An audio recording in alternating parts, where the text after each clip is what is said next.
Ano kayang klaseng demonyo ang kumapit dito kay Amy Marcos, no? Kasi wala na siyang pinipiling panahon kahit Semana Santa. Patuloy pa rin yung paninira niya dito sa kapatid niya.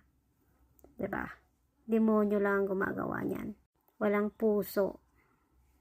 Meron pa siyang pa-reflection na nalalaman. You know what, Amy Marcos? Why don't you reflect on yourself? Para naman sa ganun mabawasan yung guilt sa katawan mo. Kasi walang matinong tao, lalong-lalong walang matinong kapatid ang gagawa niyan sa sarili mong kadugo. Nag-iisa ka. Tunay kang nag-iisa sa buong mundo. Kasi yung ginawa mo parang patapon na Wala ka nang babalikan. Kaya sera-sera. Alam mo, mas masahol ka pa nga dito sa mga Duterte. Yung mga Duterte siblings, nung tinapon yung tatay nila sa dahig, nagkasundo-sundo sila.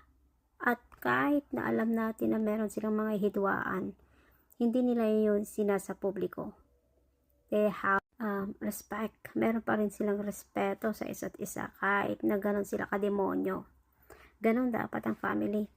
Kailangan intact pa rin kahit anong nangyari o kahit anong mangyari. Pat ikaw, after all those years na hirap ang pinagdaanan nyo with your brother, with your family, tapos ganito lang, parang pinasura mo na lang ganun-ganun lang because of your ambition. Di ba napaka babaw na dahilan yon. Alam mo, ikaw dapat ang humingi. Yung sarili mo dapat ang hingin mo ng kapatawaran dito sa tatay mo dahil sa ginawa mong paninira sa mismong kapatid mo. Dahil